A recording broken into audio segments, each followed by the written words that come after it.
Чуден мирис. Цуцулко е малечок, но тој веќе знае да брои до 100. Кога мајка му ќе го праша колку е часот, тој погледнува во стрелките и бројките и веднаш кажува: кој ден е денеска? И тоа го знае. И многу букви од азбуката познава. Па кога е така, Цуцулко не е малечок? Погледнува во дзидниот календар, а таму 31 август. Приквечере и Цуцулко го откинува листот на кој е напишано 31 август. На новиот лист стои 1 септември.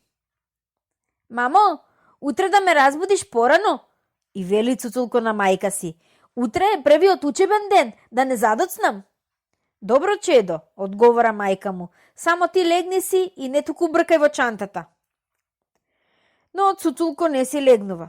Ја врти својата нова чанта в раце, ја принесува кон лицето, ја помирисува и некако зачудено прашува: мамо, на што мириса чантава? На кожа, на што друго може да мириса? Не, вели Цуцулко и ги зема новите тетрадки, новиот молив, новиот буквар, новата гума. Сите предмети меморисаат на нешто, но не може да се сети на што. Не може да го открие тој чуден мирис. Затоа сега се обраќа кон татка си. На, тате, мирисни, некаков чуден мирис. Така ти се чини, вели татко му, затоа што се нови, сите тие мирисаат на ново, ете тоа е. Но Цуцулко не е задоволен од одговорот на татка си и оди кај баба си.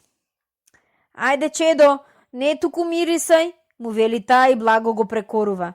Легни и спи, утре треба рано да станеш, а она што ти мириса тебе на чудно, тоа на училиште мириса. Цуцулко радосно ги плесна рацете. Ете, тоа е, ликова малото првече, а јас пак не можев да се седам на што мириса. Па да, мирисе на училиште.